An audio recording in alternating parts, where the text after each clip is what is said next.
high sign, right? Okay. All right, great. Welcome, everyone. So we'll do roll call first. Chin. Here. Hagan.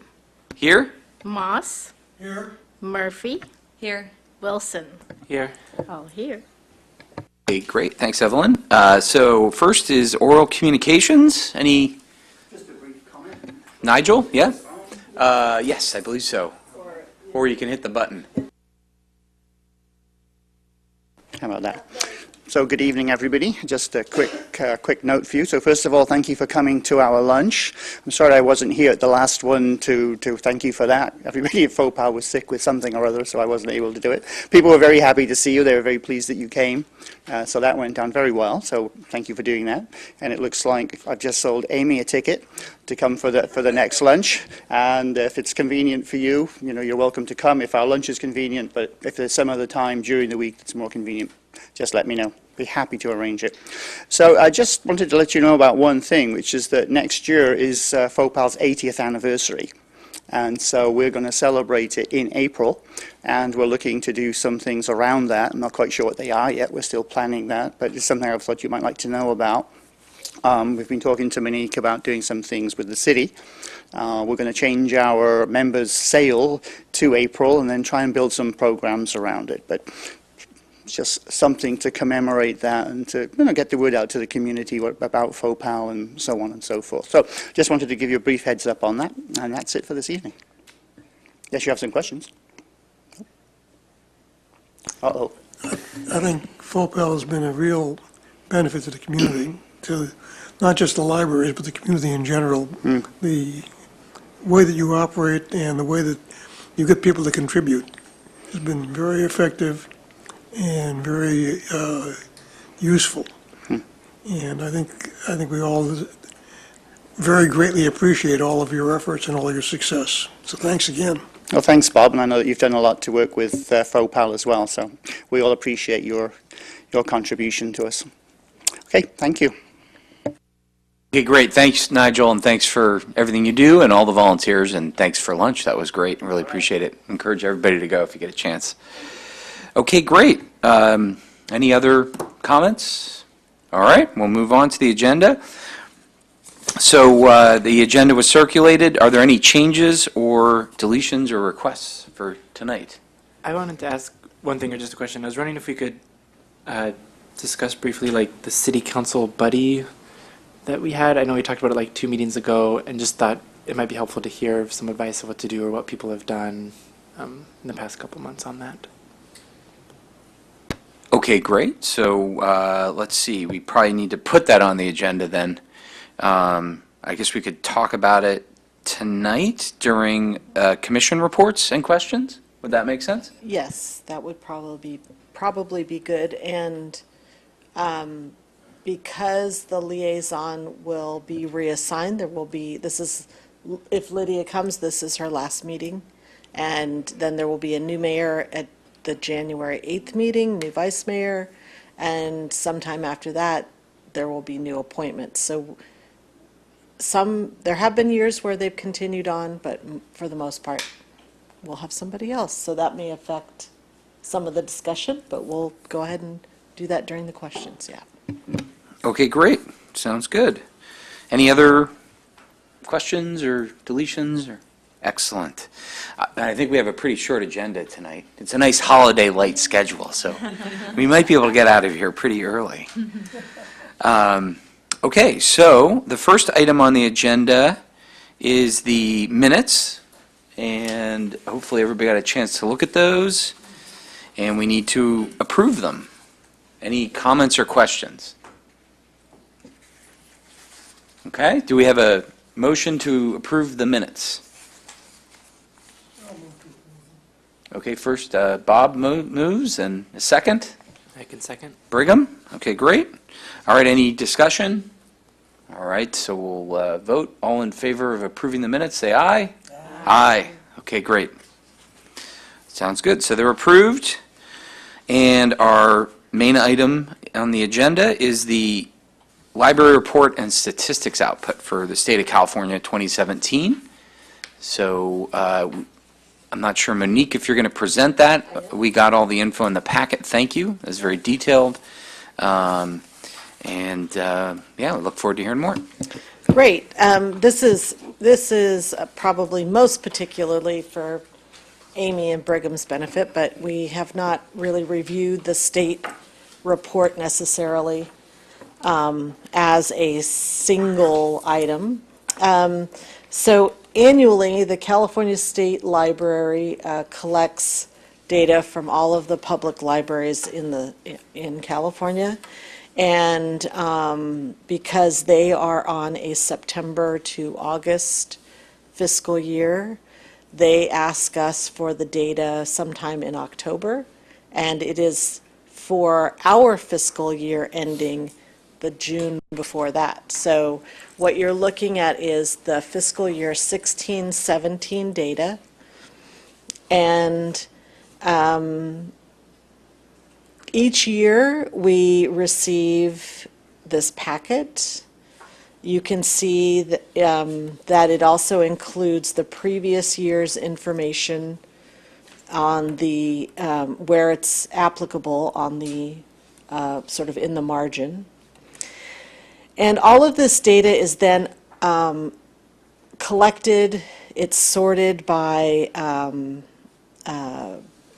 population size. That's generally how libraries in California are grouped.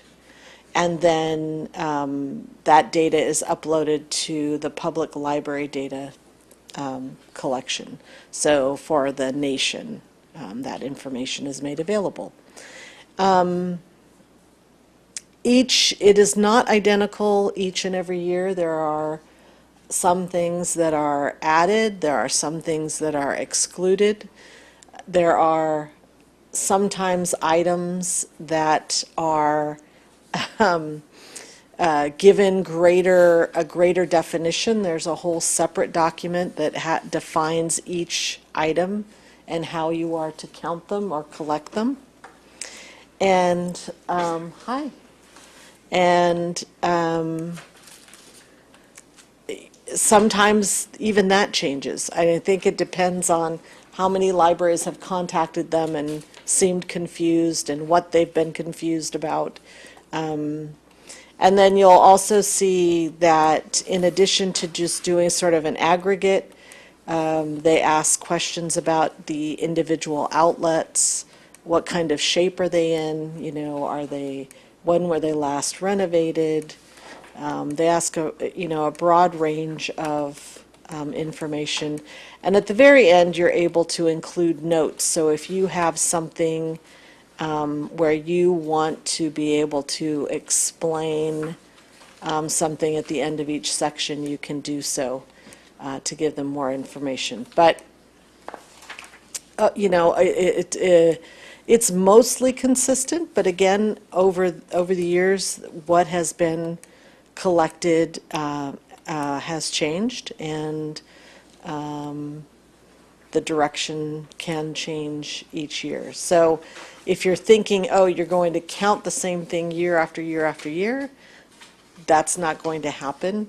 For us, one of the most significant areas where that happened this year was in how we count the databases and the access to e-resources, because that looks like it went way down, except that we, and you all, I think, noticed that last meeting on the how the library served you data, because it used to be counted by the number of times each person logged in, or did some activity in that database. And now the state library is saying, no, you only count when they successfully download something.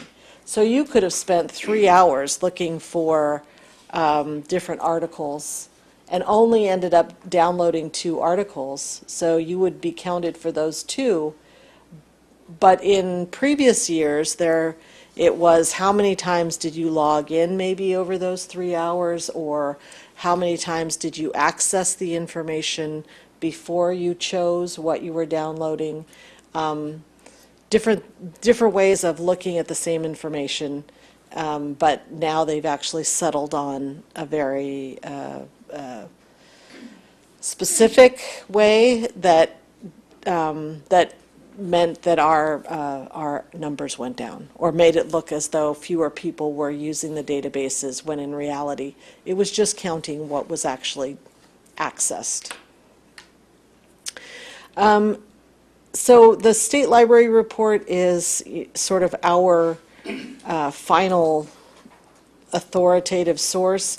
All of this is available on the State Library website, and you can download it, and past years as well, into spreadsheets to manipulate however you want to, if you're interested.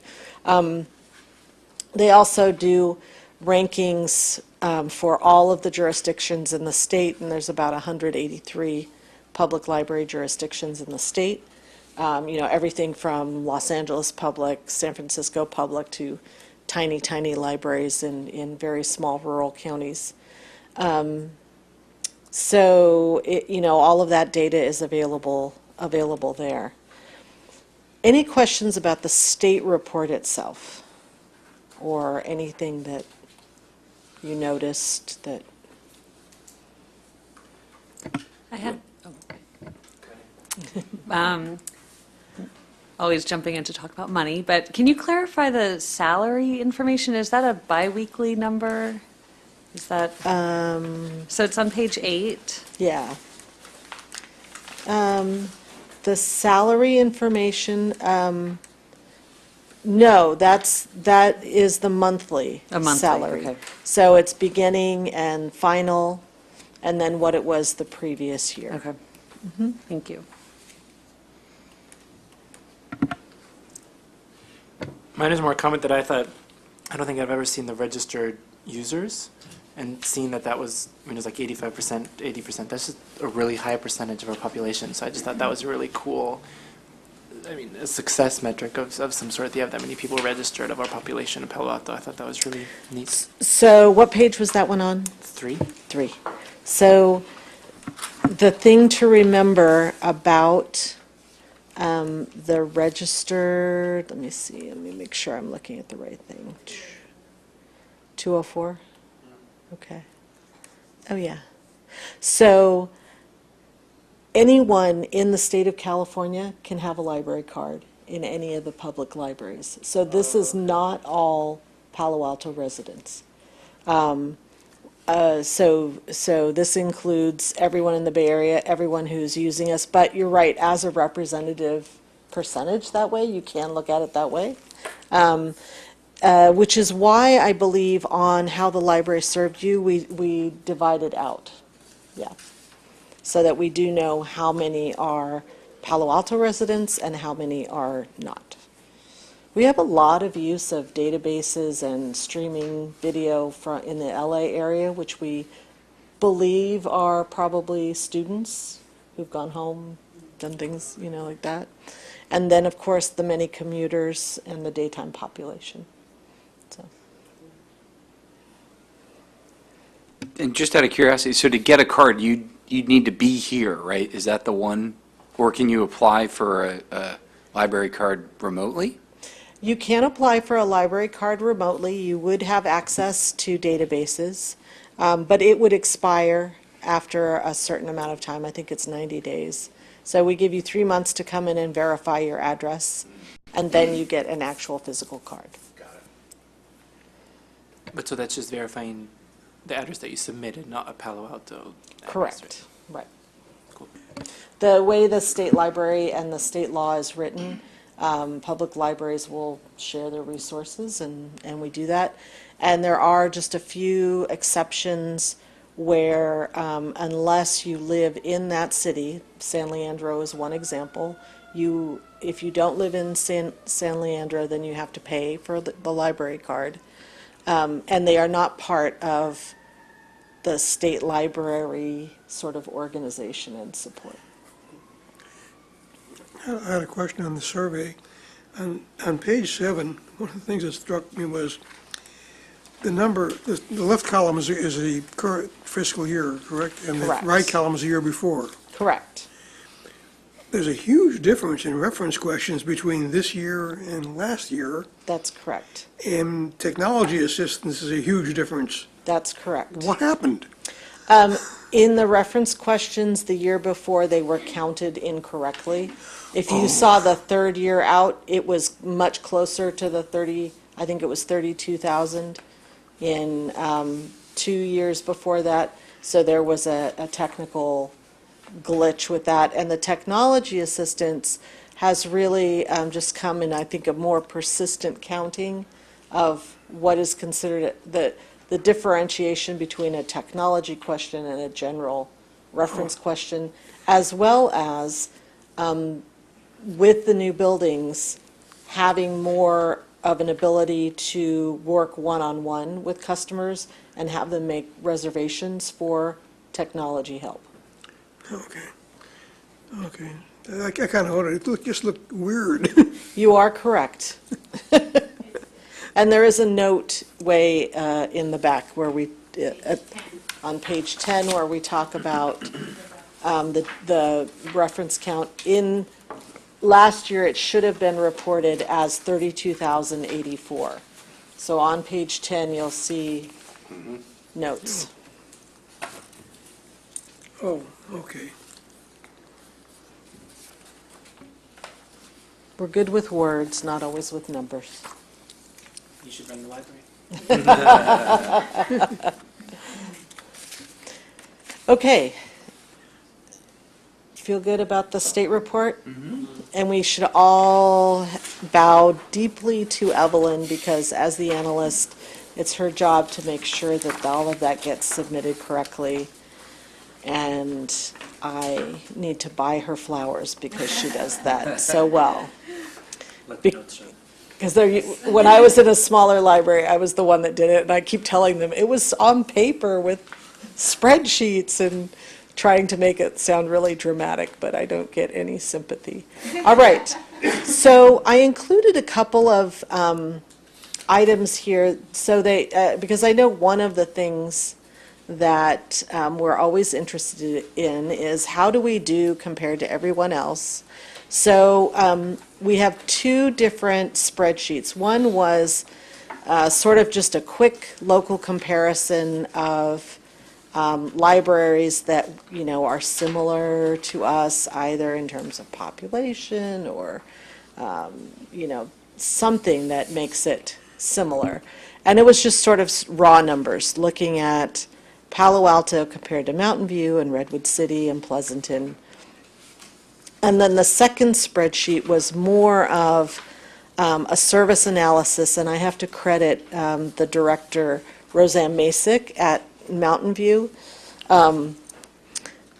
who provided this information using more of a per capita analysis. She had done this because they're going to be in the middle of renovation very soon for their library. And this was looking at what might costs be to operate their library in the future, and what kinds of, how do they compare to other libraries. So here you also have Sunnyvale, Santa Clara, and San Mateo, and some information that she gathered. Again, demonstrating that we are pretty busy, doing a lot, and of course, Redwood City and Palo Alto are most similar because of the number of library outlets and branches. So I didn't know if you had any questions or comments about that information. I know you just mentioned that it was someone else that collected it from the Mountain View, but I was wondering, I saw the Redwood City with the huge number of program attendance and large volunteer-run story times. Is that something that, like, Redwood City is very different than Palo Alto, and that's why they run that and they have a different demand that they're meeting? Or, like, do you know more about that program? I do. They have an adult literacy program that's been working for almost 30 years, and all of the tutoring sessions and the literacy program work, those are counted as individual programs for them. So it skews the numbers. We look more at, story time as a program itself, things like that. So that's where that big number comes, and those story times are also, I believe, a part of the, like the Families for Literacy and things like that, that kind of programming, which we don't have the same demand for. Thank you. I was curious if you had any thoughts. So I see that Palo Alto has the highest attendance, over 1 million in the area, with Redwood City at about 800,000. And then if you look at wireless sessions, we've got 353,000, which is significant. And then Redwood City reports over 1 million wireless sessions. I wasn't sure how there could be more wireless sessions than people attending to be on the wireless network. Does that make sense to you, or? It could, because wireless times out after 2 hours, at least for hours. So this is, every time you log in, it's a different session, as I understand it. So for them, it could be part of that.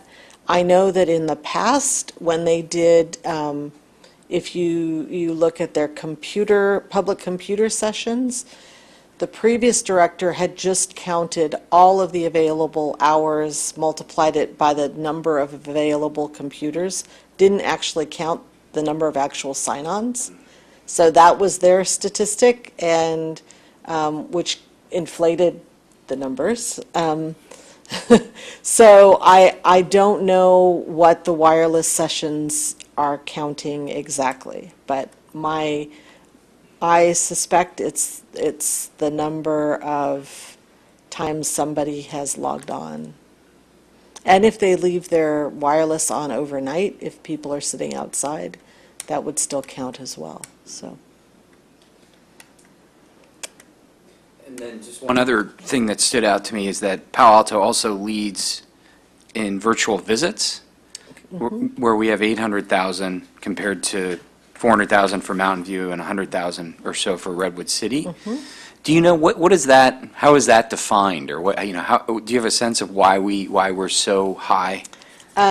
Our virtual visits are the number of people who go to the website and enter through the website to do something.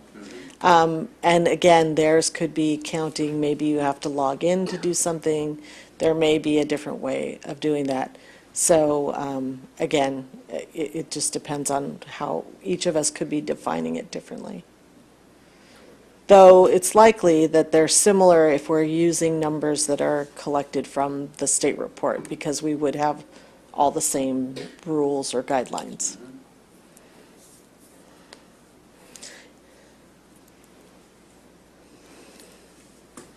Anything else about the comparisons? All righty, so let's go to, then you have the charts for the last 12 years, the branch visits and the circulation.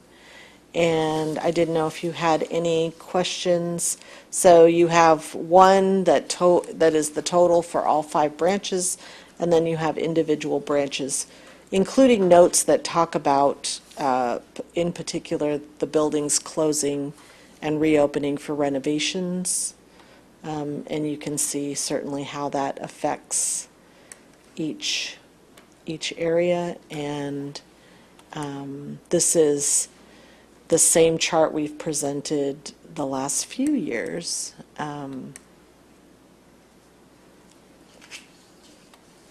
So I don't know if there were any One of the things that comments. struck me as kind of odd was that this past year, branch visits went way up, almost 200,000, or in round numbers, you can say 20%, Yeah, but the checkouts didn't go up that much. that's right. So people are coming into the library to use it as a meeting facility, community area, not just to take out books, correct? Yes, absolutely. Yep. Okay. Well, that's sort of what we thought would be happening when we were talking about the design of the new Mitchell Park Library. and about expanding Rinconada, that we wanted areas where people could sit and study, meet, congregate, and whatever. And apparently that's what's happening. It did what it was planned for. Yes, absolutely. Yeah. So we were just commenting on how when the old Mitchell Park was there, was open, you had to walk over the kids laying in the areas who were doing their homework on the floor, and now you still have to walk over the kids doing the homework because all of the seats are full. There are many times where, today I had to meet with the EOC staff, but we had to meet in the middle of the admin office because every room was booked and there's nothing available. So we're doing very well in that respect. Along those lines, did you have, I wasn't here when the Mitchell Park Library Plan was happening, but did you have like goals or forecasts of these numbers and what they were going to be years ago? And we've seen that they've surpassed or met or something like that? The library services, the LISMAR, the library services plan, had estimates based or had projections based on what had been observed in other libraries. And I don't know that we've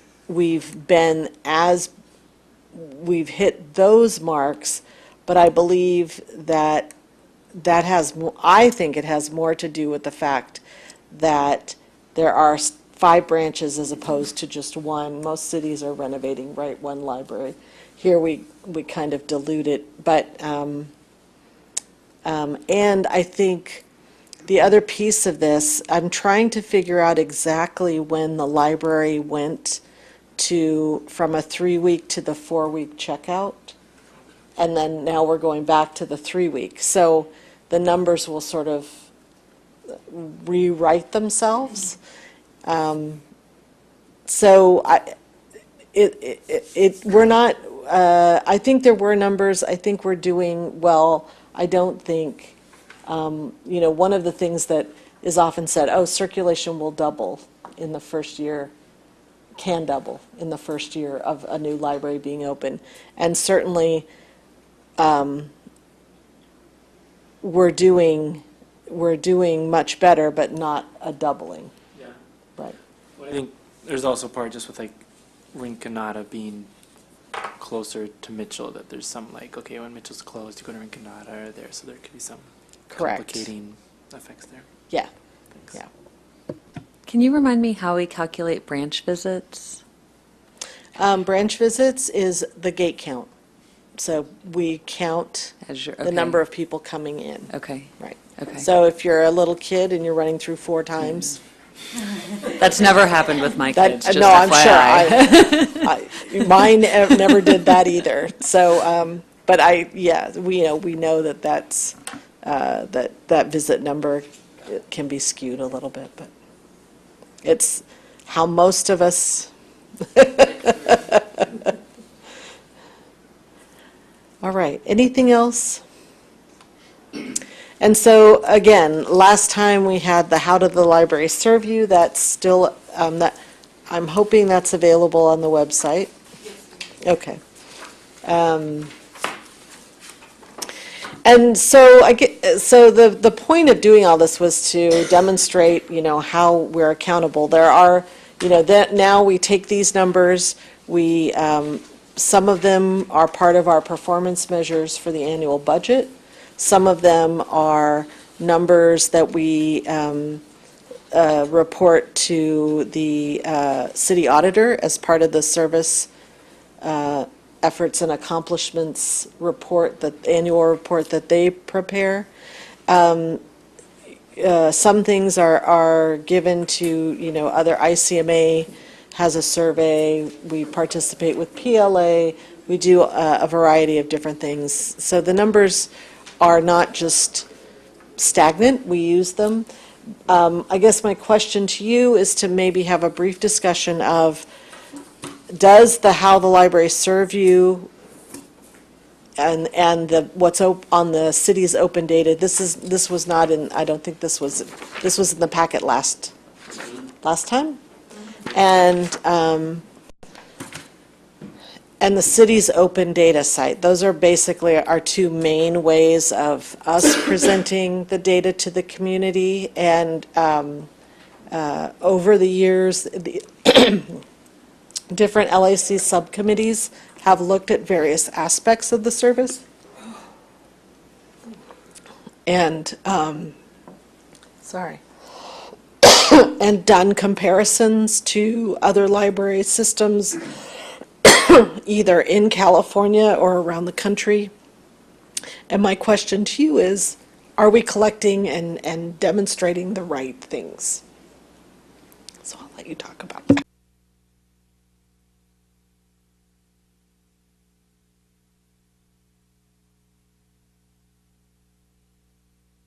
I don't know if you want to think about it. I don't know if you want to have a brief discussion now, but that was my goal.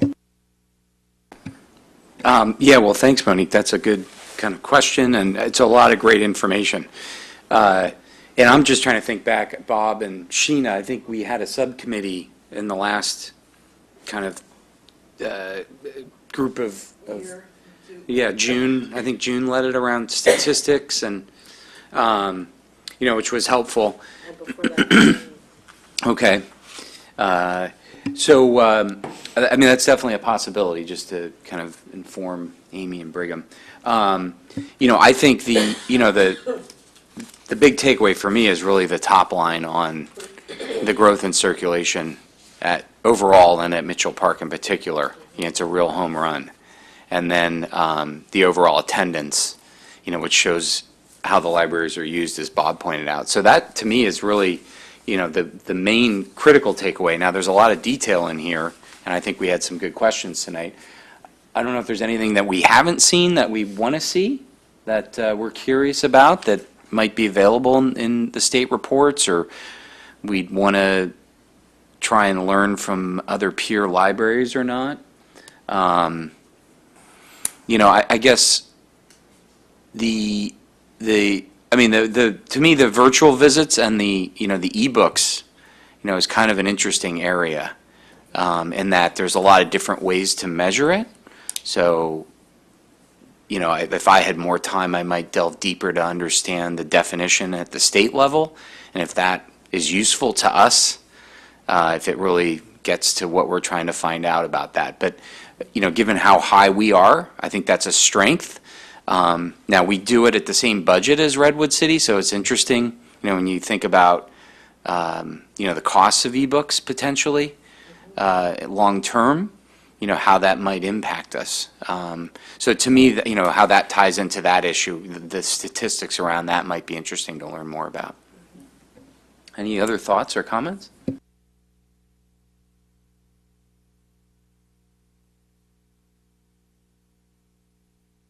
I think we'll probably spend some more time looking at it, and I guess think about it. Maybe at a future meeting, we can see if anyone's got any thoughts or comments.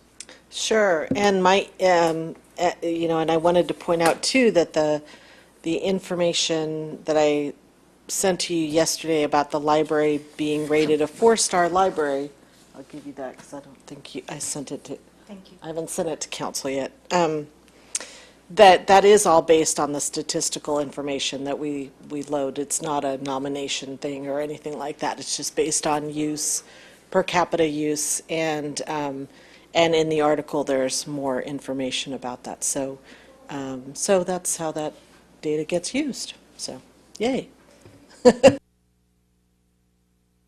So on that note, yes, I think there'll be a press release soon.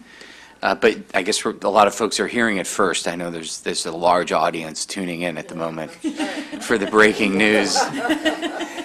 But Maybe that's a statistic. That's a statistic we could collect. That's a good The question. viewership. Yes, I wonder.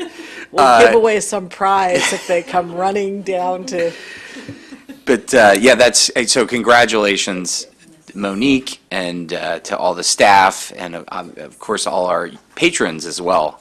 It's a great And I think, as you pointed out in your email, it's the first time since you've been here that we've received 4 stars, and up from 3, I think. So that's really tremendous.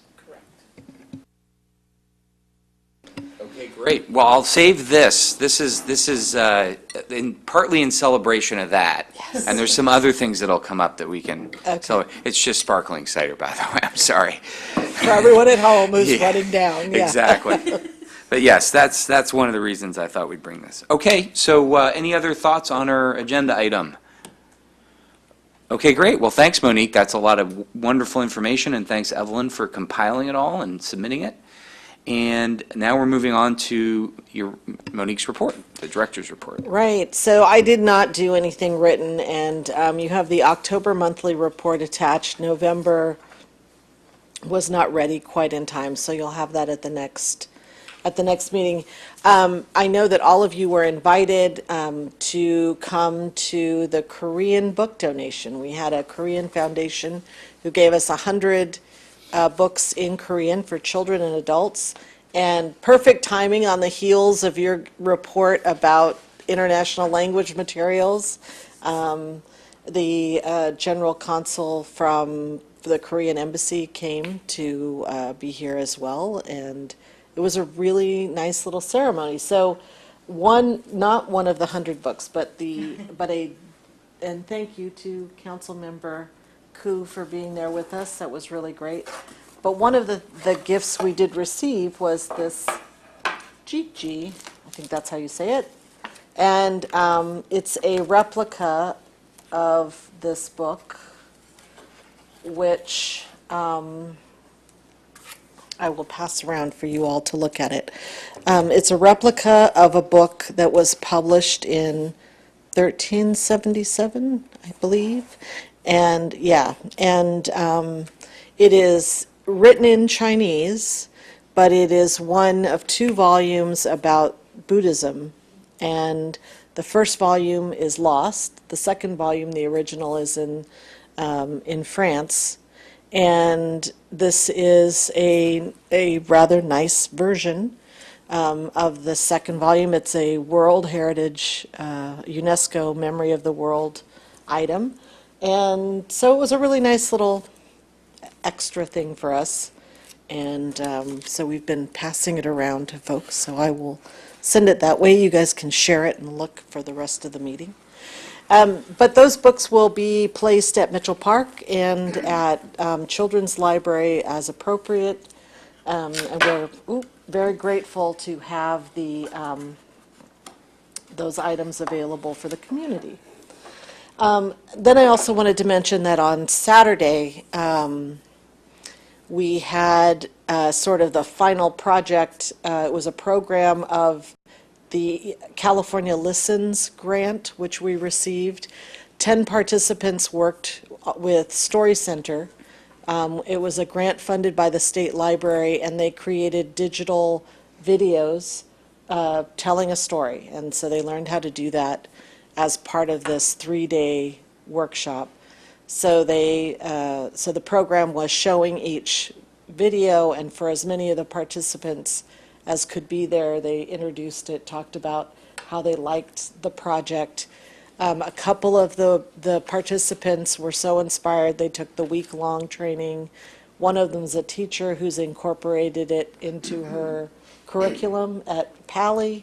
We're all very inspired. The videos were amazing. I mean, it was just so nice to learn about people in Palo Alto, how they came to live here, how they came to the United States, what their story was like. The teacher who did the presentation, she was comparing life at Palo now with life in high school when she was in high school. And, you know, these are anywhere from about 2.5 to 7 or 8 minutes long. And they will become part of our digital collection online, so everyone's able to see them there. So really cool. And the last thing is that we've just spent 2 half-days with the staff doing a SWOT exercise to help us inform the next draft or the next version of our strategic plan. 2017 marks the end of our current plan, and based on the recommendations of the LAC subcommittee that sort of tracked that progress, we are looking at staff as well as data and community needs, and revising, updating our strategic plan, so that'll come back to you all in the springtime. Other than that, I think that's where we're at. We're in the middle of finals cram.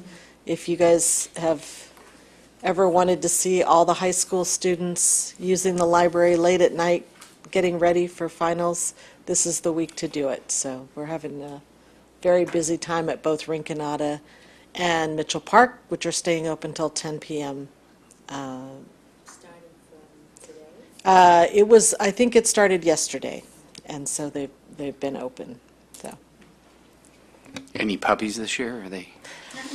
They may have the dogs there, I don't know, but yes, usually they have one night where they have the therapy dogs, and they do yoga, and they have pizza and all kinds of stuff. I'm happy to drop my dog off. That's needed. I think they're specially trained, though. And, you know, yeah, I mean, we're just humming along, so I don't know if you have any questions or comments? Just one comment. Yeah, thank you again. I know Bob and I enjoyed joining the event, so thanks for the invitation. It was great to participate, and yeah, really great. The timing on that was wonderful. So, all right. Yeah, I thought it was well attended, and they presented well. It went along very smoothly, and I thought it was a very successful event. And it's, of course, always nice to have somebody donate materials so we don't have to buy them, especially if they're interested in that particular area and we haven't been providing enough. Here's a way to get enough. And also, since they selected it, I assume they picked the ones that they thought would be the most useful and popular. Yes, that's correct. And we were the 8th or 9th library in the Bay Area to receive such a donation from this foundation. So they are really working on making more materials available around the whole Bay Area. Okay, great. Thanks, Monique. So next item, Councilmember Koo, your liaison report, if you have anything you want to share. The only thing I noticed in the package was that there was an ordinance that was set before council on this last Monday on the consent calendar, and it's been pulled off, and that's just basically amending the ordinance that's existing now to realign certain dates and also elections of chair and vice chair for the different commissions. So that's been pulled off the consent calendar to be discussed at a later date. I don't know why it was pulled off, but just in case you want to speak about it, watch the calendar. But mostly I just want to say thank you very much for all the things that you do, all the commissioners and Monique as well as Evelyn. I've really enjoyed the year with you. I don't know if I'll be reassigned, but in case I'm not, I just want to say it's been a learning experience and I've truly enjoyed it. Thank you. And thank you. We appreciate it. That's the other reason we have this, is to... Okay, great. So in terms of commissioner reports and questions, we can talk about Brigham's question. And with our liaison here, maybe we can get some feedback. So before you got here, the question came up around council buddies. And maybe you want to just restate it? Sure. We discussed and assigned it a couple meetings ago, I think in the summer. And I had sent out a couple emails to my buddies, and I'm sure they're very, very busy. And so didn't have much success. And so I was just wondering, like, what y'all have done, and maybe what that expectation is, and what the effect has been, and maybe some best practices that we should be doing as far as that relationship or along those lines. So you haven't heard back from your council buddy? Yeah, so I'm not trying to tattle. No, I'm no, just- no. Just- I understand. I just Yeah. wanted to kind of... Yeah, so that happened, and so I didn't know, like, what if an email is what people have done, or if what other people have done, or what would be the expectation for maybe on a council person's side? So each council member is a little bit different, and I would say another manner that you might do is maybe call them and introduce yourselves and say that, you've gone through the council buddy discussion and made your choices, and they're so lucky that they have you. and ask for opportunity for coffee maybe, or just a short meeting. But probably do it at the beginning of the year. Yeah. I think maybe that would move them forward. Emails, sometimes it falls on the wayside.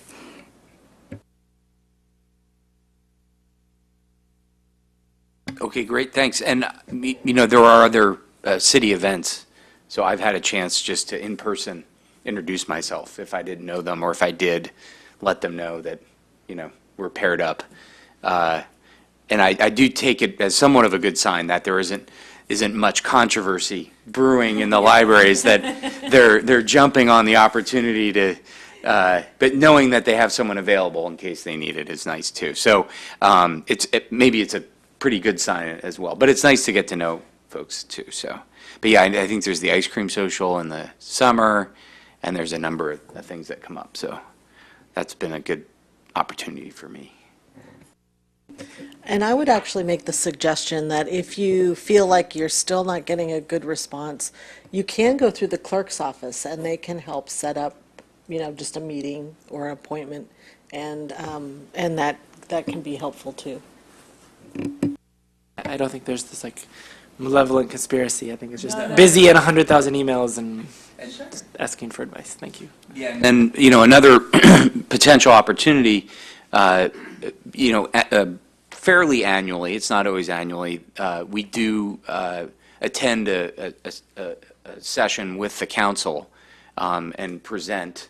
And so that's another opportunity to reach out to your council buddies to say, are there topics that you might want to hear about when we present?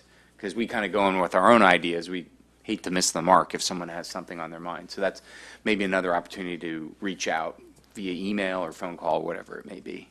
And I don't, we'll see if that gets scheduled this year or when. It's a busy calendar. But that's another kind of in the cycle thing. I have a question. Are there any topics or issues or, let's say, facilities that the library staff thinks we need to expand on or improve or do something different with, that we ought to be talking to our council buddies about? Is there anything that you feel you're not adequately supported in, or is there anything you can see coming down the pike as a new need that we have to look at satisfying? Well, based on 2 days of SWOT exercises with the staff, one of the sort of the interesting broad outcomes was that the weaknesses and the threats and the things that could be considered as negatives were not about the library themselves. It was more about the fact that library staff can't afford to live in Palo Alto. They have very long commutes. We have actually offered positions to people and had them turn us down because they realized, oh, I can't live anywhere nearby. And we have a high turnover because our salaries are lower when compared to neighboring cities.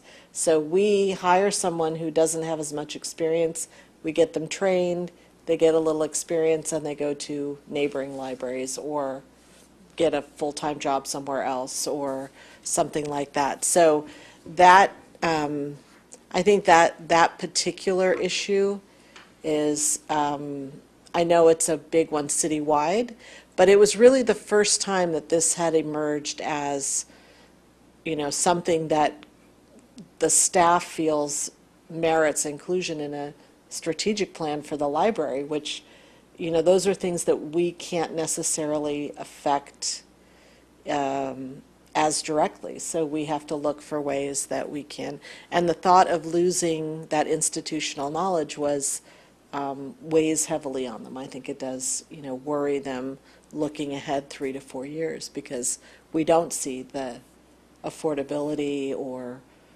pay or anything like that changing. And that would be something that, you guys can certainly talk about, Let me give you a little history. You probably know that Palo Alto, about 40 or 45 years ago, instituted this requirement that a certain percentage of new residential developments be set aside for lower-income people. And at that time, I urged that the set-aside be for city staff people, especially police, fire, and other staff that couldn't afford to live in Palo Alto, even in the 70s, and provided an important service. And at that time, we were told that, oh, it's illegal, you can't do that, you can't just focus it on the staff. Well, I understand there are cities in Santa Clara County now that are doing exactly that, that they have the requirement for subsidized housing or lower than standard cost housing, and they are using it for teachers, firefighters, whatever. So that's something that we ought to be looking at again. And I think if we're going to be providing 100 BMR units, I'd like to see at least 40 or 50 of them go to key people who work for the city. So, first of all, it's good to have the people that work here, live here, and get a better understanding of the community and the needs and the availability of assets and so on. And second, it's a way of keeping them on the staff. So in the long term, it saves money. Monique, can you tell me just a range between what and what is the salary for library staff? That's a really good question. Go ahead and talk amongst yourselves, and I'll find it for you. The reason I ask that, because Bob brings up a good point, there's the below market residences, right? And we want to make sure that staff is, if they don't fall within the AMI, which is, the local median index, the area median index, then we want to make sure that, we come up with another formula somehow. I know Councilmember Holman had mentioned that, but how we do it is something that we have to further discuss. But it'll be nice to know so that we can kind of target that or work around that. Sure. And create another. So clerks who are not like the pages, but clerks are sort of the entry level. Their starting salary is $4,143 a month. Which is $49,716 a year. Right. And then, if you go up to a senior librarian, say, which is where that would be the top of the sort of SEIU, that would be the journeyman librarian. They have a different way of looking at it, but their salary is tops out at $6,718.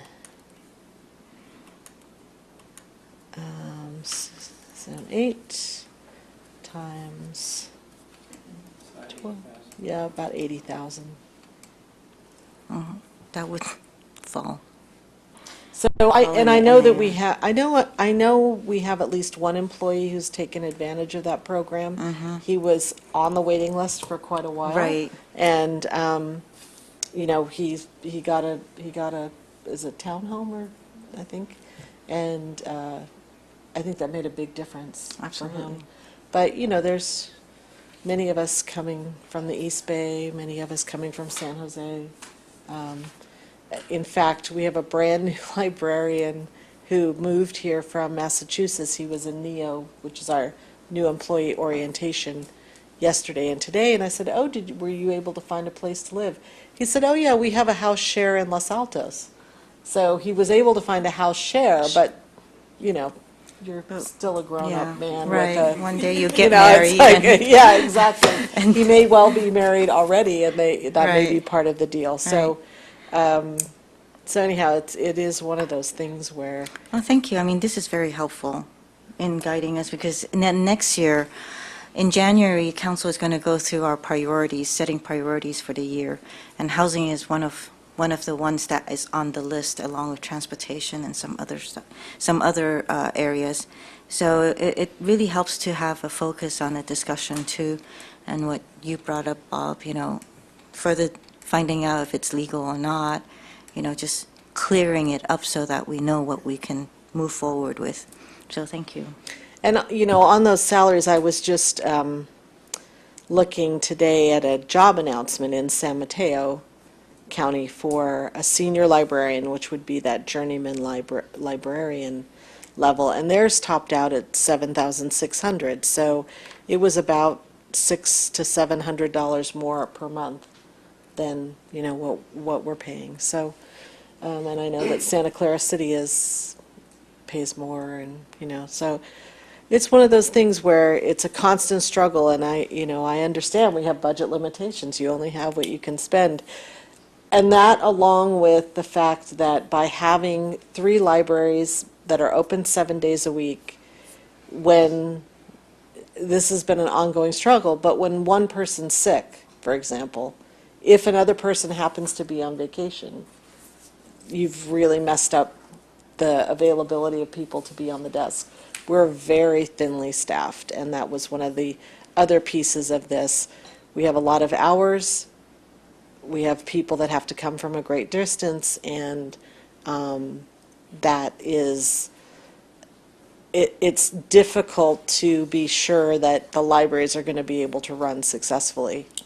So, yeah, we don't have enough people quite to meet the need. So, and that was something that we did forecast when, for example, we opened Mitchell Park. There was a plan of, we need X number of people. We've never achieved that fully, so that was, you know, one of those things. So just to further understand. Sure. I don't mean to keep everybody here long.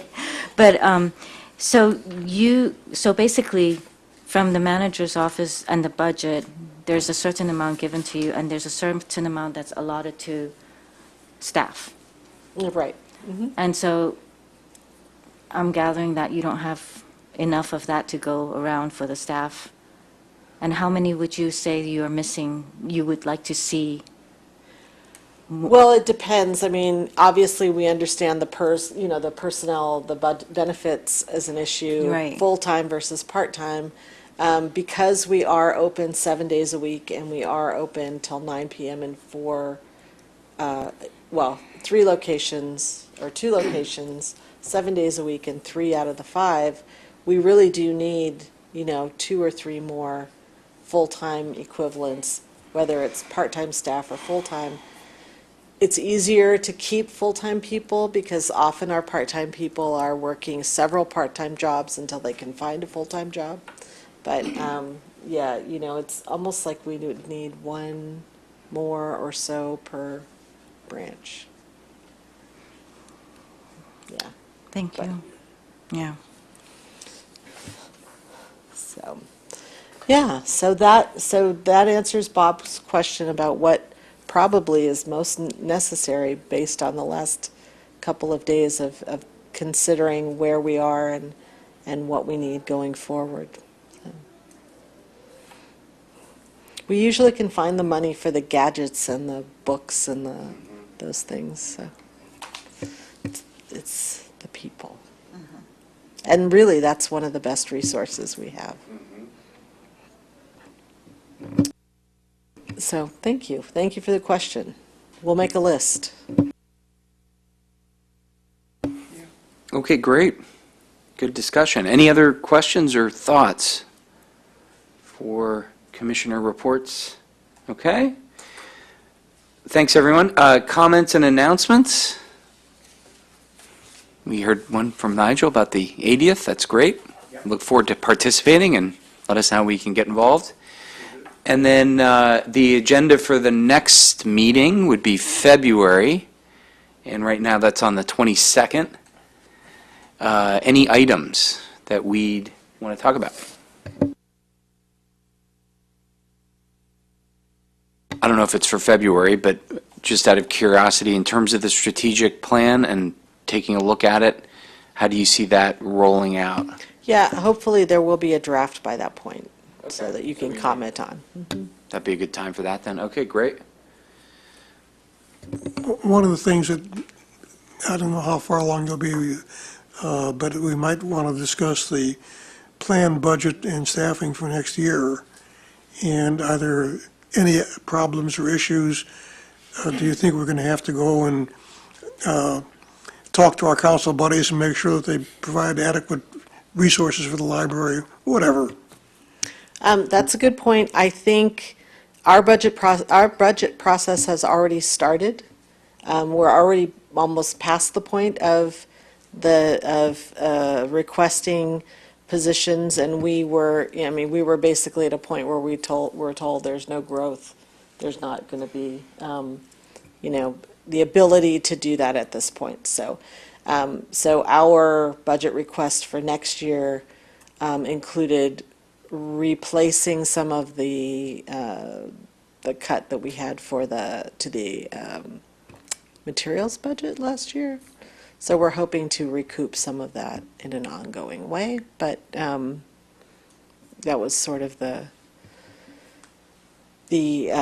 main message that we were dealing with at that point. So I was just thinking if we have to give them a little heads up that you're asking for more support in such and such an area because, so when this comes before you officially, now you know why we really, really need it. yes, That's all. Yes, thank you. You can always work on that.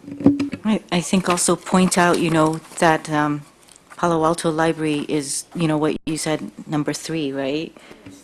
4-star. Yeah, 4-star, right? So point out how you've been climbing, continuing to grow, and how valuable it is to community and service as well.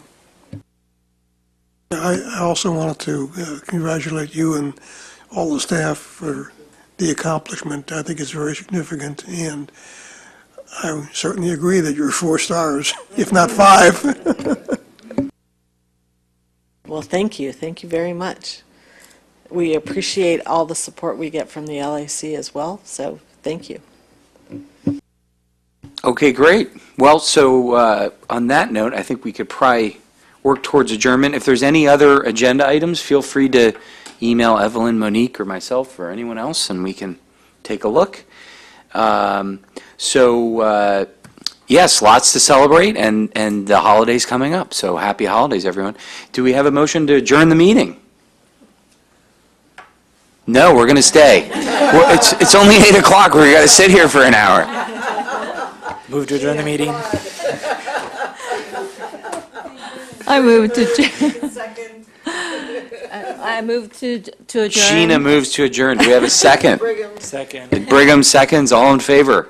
Aye. Okay, great. Thank you.